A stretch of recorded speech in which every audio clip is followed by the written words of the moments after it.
Selamat malam saudara-saudara terkasih. Tentu Bapak Ibu sekalian pernah mendengarkan lagu "Dengar dia panggil nama saya, dengar dia panggil namamu, dengar dia panggil nama saya, juga dia panggil namamu." Saya tertarik dengan Injil Lukas bab 5 ayat 1 sampai dengan 11 tentang penjala ikan menjadi penjala manusia. Saudara-saudara, Tuhan Yesus pergi ke Danau Genesaret. Di sana dia bertemu dengan Petrus. Kemudian Yesus berkata kepada Petrus yang saat itu habis dari danau. Dia habis dari menjaring ikan, tapi dia tidak menghasilkan apapun. Dia pulang semalaman ya, dia datang ke danau dengan capek dan lelah. Dan dia bertemu Tuhan Yesus untuk pergi ke tengah danau menjala ikan lagi. Apa jawabannya Petrus terhadap ajakan Tuhan Yesus ini? Petrus menjawab, "Tuhan, saya sudah semalaman pergi ke danau itu. Saya sudah menjaring ikan, menangkap ikan, tapi tidak mendapatkan seekor pun. Tapi karena Engkau yang minta, aku akan ikut denganmu untuk pergi ke tengah danau menjala ikan."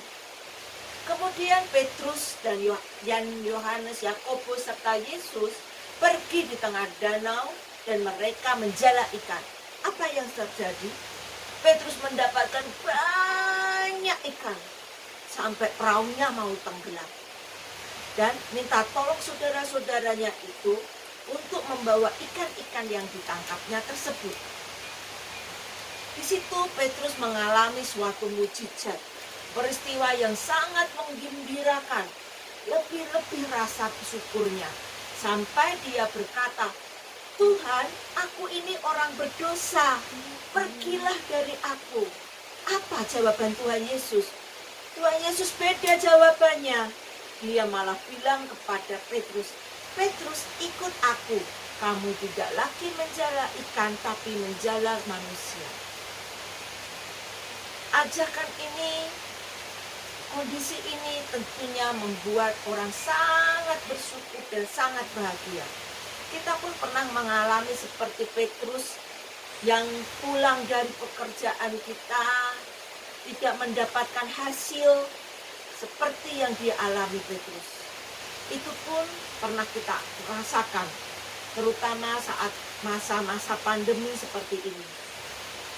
Kita pulang pekerjaan sudah seperti saat ini yang saya alami, sudah bikin planner, sudah bikin perencanaan pembelajaran.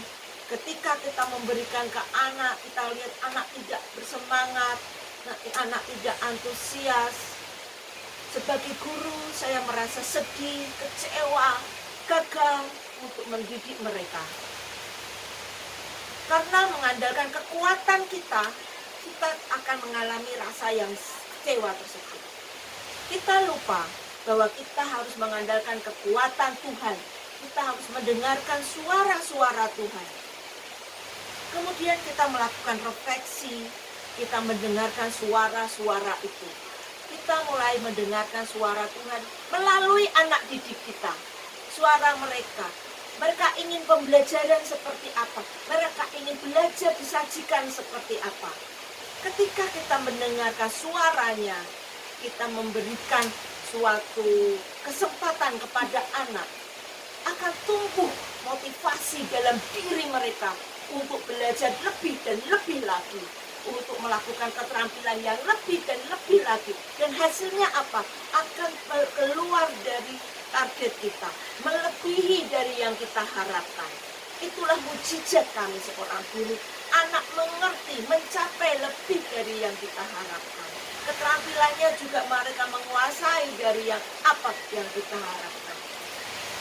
Mereka mempunyai kekuatan dari dalam dirinya. Itu mukjizat bagi kami seorang guru. Dari proses seperti itu, kita harus mendengarkan profesi apapun. Berikanlah kesempatan kepada Tuhan untuk bicara dalam diri kita. untuk melihat apa kehendak kita. Apa Anda sebagai ibu rumah tangga, sebagai pegawai, sebagai tenaga apapun, berikanlah kesempatan Tuhan berbicara.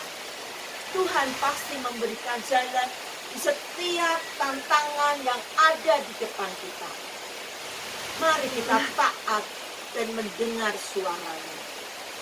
Dengan hati nurani kita dengarkan suara kita melalui siapa? Melalui orang-orang di sekeliling kita, melalui anak-anak kita, sahabat kita, dan siapapun yang ada di sekitar kita, bahkan suara hati kita. Mari kita taat dan mendengar suara Tuhan seperti Petrus yang taat mengikuti kehendak Tuhan ke tengah samudera mengambil ikan. Seperti kita taat mendengar suara Tuhan, apa kehendaknya dalam langkah hidup kita. Mari kita berdoa. Terima kasih ya Tuhan atas rahmat dan penyertaan-Mu. Hadirlah selalu dalam diri kami sehingga kami selalu taat dan mendengar suara-Mu, suara hati kami, suara orang sekeliling kami, sehingga kami dapat mengikuti dan Engkau selalu menyertai kami dalam langkah kehidupan kami. Dampingilah kami selalu Yesus, bimbinglah kami selalu. Amin. Bapa, Putra, dan Roh Kudus. Amin. Dengar Dia panggil nama saya, dengar Dia panggil namamu, dengar Dia panggil nama saya, juga Dia panggil namamu.